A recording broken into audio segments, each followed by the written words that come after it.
everybody, how's it going? I'm Dan, and I'm here with a review of two films that can be seen in various ways right now, either at the drive-in, at theaters that might be open, or at home on video on demand. But instead of just sitting here and talking about it, I decided to do something a little fun. As we've talked about on charts and everywhere else, one of the places in moviedom that is thriving right now are drive-in theaters. They're actually seeing a bit of a resurgence because they're able to enforce social distancing guidelines and things like that because people are already watching from their cars. You're already separated from your other moviegoers. Well, there's a drive-in theater just about an hour outside of Los Angeles called the Mission Tiki in Montclair, California, and they were offering a double feature of two new horror movies, two 2020 released horror movies that I hadn't seen. So Mara and I jumped in the car and drove down to the Mission Tiki to catch our first new movies in a theater setting since February and review the ones that we saw. Check it out.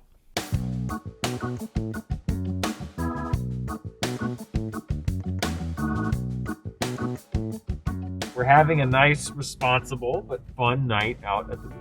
So yeah, as you can see, we have these little huts, little tiki huts here, and you drive up to each one. And you tell them what screen you want to go to because there are 4 screens here. So our choices tonight were Relic and The Lodge, which is our selection. You can go see My Spy and Knives Out, but I can watch both of those at home. And there's Irresistible and Force of Nature, which are 2 VOD movies. And then Ghostbusters and Groundhog Day, which is a great double bill. Ha ha! See, this is what happens. We were in the line that was the shortest, but 2 cars ahead of me, the guy that was at the register, buying tickets, ran out to go sell masks or whatever he's doing. This is what I mean. It doesn't matter how long or short the line is. I will always pick the one that takes the longest. It's a gift.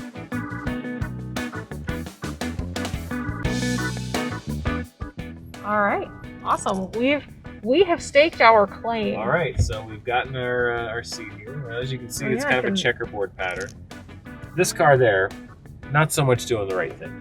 Really, we've got a real goofus situation going on here in front about what not to do. This is your frequency. So the audio for the movie we can listen to either on the radio here, or we have a portable radio that we bring so that we don't have to run the battery down potentially. So we might break that out as well. But yeah, you get your ticket, you get your station, and then that's it. So this is the setup. We've got a movie up there. We got a radio on the dash here. We're enjoying some cold beverages. Yeah. Not sponsored, but please contact us. We're open to it. Vitamin water, I'll take your money. She thought someone was coming into the house. Yeah, so Relic was interesting. I think it wasn't for me.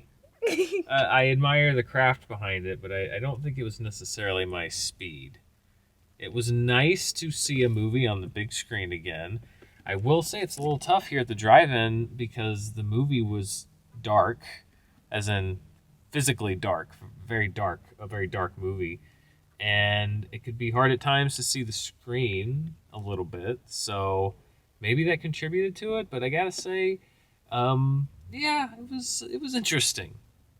Good acting, but I kind of felt like I had gotten there ahead of the movie about 45 minutes in, and then I was just kind of waiting for the movie to catch up to me. All credit to the staff here at the Mission Tiki, because they said you have to park like a checkerboard. Like there's a car here, there can be a car behind that car, but no car in front of that car, and then you leave a space. If everybody had done that, then we would have been fine. But a lot of people didn't do that, and so for the first 20 minutes of the movie, there were a lot of cars moving around because the attendants... I'd say 30% probably of like, people didn't follow the guidance. The attendants were enforcing the guidelines, and so that didn't help. At the very beginning of the movie, all of these cars were moving around because they parked next to each other, even though there's a sign when you come in. So I gotta say, I give the crowd here, I'm gonna give them a C+. C+ for following the guidelines, because there's some that have. No. Here's what I would like to contradict you. This is like that situation that happened when I was in junior high school. I did the lab project, I did my half, and I did it perfectly, flawlessly even. My lab partner did not do their half. Rather than giving us a sum total grade of, I don't know, C, C-, D+, I don't know, I got an A, my lab partner got an F. So the average of all those grades is a C+. No, that's not what it is. You don't average it. But A+. A+ to the Mission Tiki. Yes. Here, because they are actually enforcing the guidelines, which is great because that's how these places are going to stay open.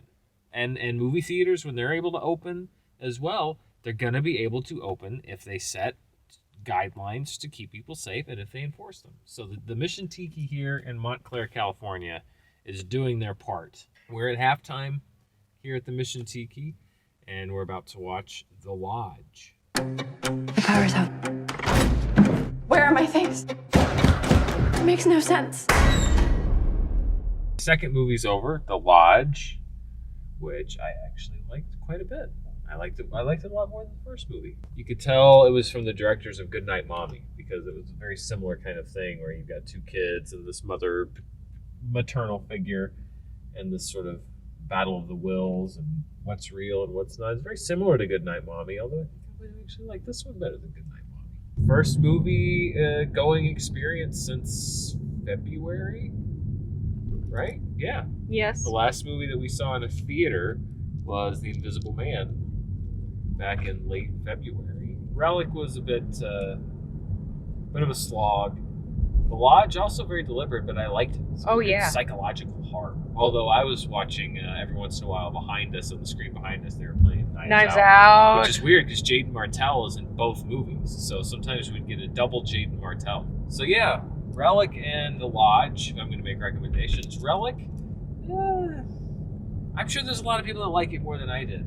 But it struck me a little bit like It Comes at Night, which was another sort of similar horror movie that a lot of people loved, and it just wasn't for me.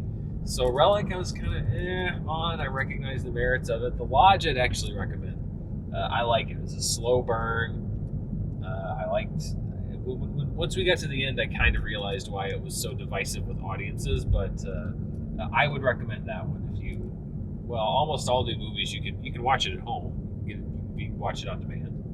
But if it's playing at a drive-in or a safely open theater near you, of the two, that's the one I'd recommend. Will we go back to the Mission Tiki? Only time will tell, but perhaps you'll come along with us. So that was our little field trip to the Mission Tiki. I hope you liked getting out of the confines of the studio.